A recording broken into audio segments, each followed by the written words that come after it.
This video is the ultimate guide to keyboard shortcuts for beginners in Premiere Pro. We're first going to start with the easiest ones and then work our way up to the more difficult ones. Number 1, how to get onto the keyboard shortcuts page. So if you hold on to Control, Alt and K, this will activate the keyboard shortcuts page, which will have all of the shortcuts that you will need. Number 2, let's say you want all of this clip here, but you don't want this bit here. If you press I, that will mark in. So anything in this bit here that's more brighter will be part of your clip when you put it onto your timeline. Tool number 3. So let's say you don't want this bit here either. If you press O, this will mark out. So this bit here will be your clip. Drag it onto the timeline. Let's say you want to insert this clip in here, but you don't want to just be moving it all around just to insert it. Instead, press comma and it will insert your clip in between these two. Let's say you want to remove this one, but if you press backspace, you don't want to move it. Instead, what you should do is press on the clip that you want to delete, hold on to Shift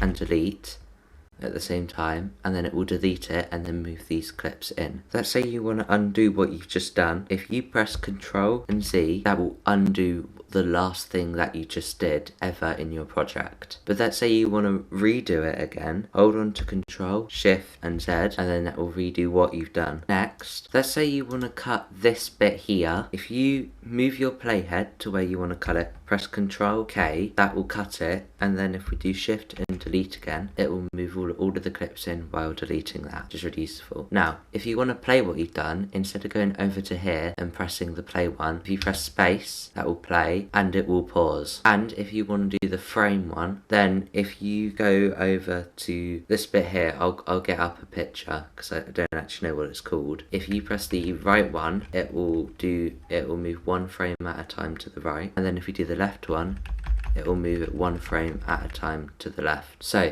let's say you want to zoom in or zoom out your timeline. Make sure that you've pressed on it and then press equals to zoom in like this. And then I've forgotten what it's called, but I'll get up a picture. Press that to zoom out. I think is really useful at times because I don't want to be moving this here to zoom in and then go into my clips. I can just press it while doing it.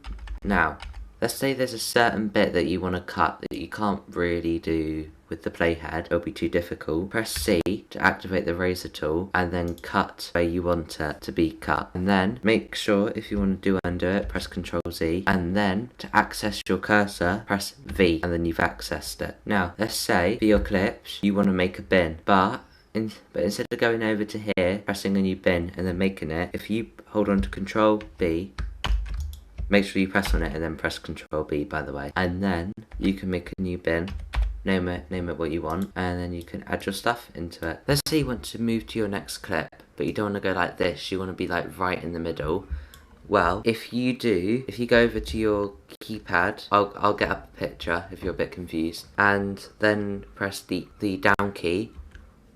If you press the down key, that will move it to the right, so to the end of your clip, and then if you press the up one, that will move it to the left, more to the beginning of your clip. Let's say you want to move this clip, you want a duplicate over here. Just instead of adding another one, finding it and then adding it, if you press Ctrl Z to copy and then move your playhead over, or use the tool that we were talking about before, and then press Ctrl V, that will paste it into your timeline. So now we're going to show you how to access all of these tools over here, but I'm just going to show you how to access all of them. I'm not going to show you how to use all of them, but I'm just going to show you how to access it. So the selection, track select forward tool, you press A, activate, and then you press V if you want to access your cursor, by the way. The rolling edit tool, N, the razor tool, C, the slip tool, Y, the pen tool, P, kind of obvious. The rectangle tool you can't access, you just have to press it. The hand tool,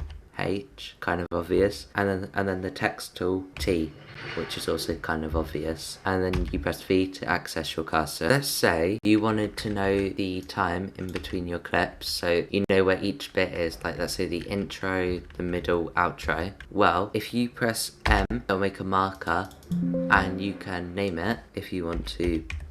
Outro, press OK. You can go to the beginning, M, you can tap on it, intro, you can press enter, as well to confirm it. And then if you want to have a marker in between the clips, if you want. But this could be really useful to know where to cut a clip, if you have quite a few and they're quite small, or just to know what part of the timeline you're in. And you can also get to each part by pressing on the marker. Let's say you want this bit above your clip, but you don't want it too far out, you want it a bit more in. But this bit here, this invisible line, is stopping you. If you press S, which deactivates this tool, you can move it in and out for how much you want, but that does mean that you can go in between clips really easy. So now you can have it as in or out as you want, and then you press S again, it will activate it. And if you're interested, I have a video here which is how to use the Lumetri color panel in Premiere Pro.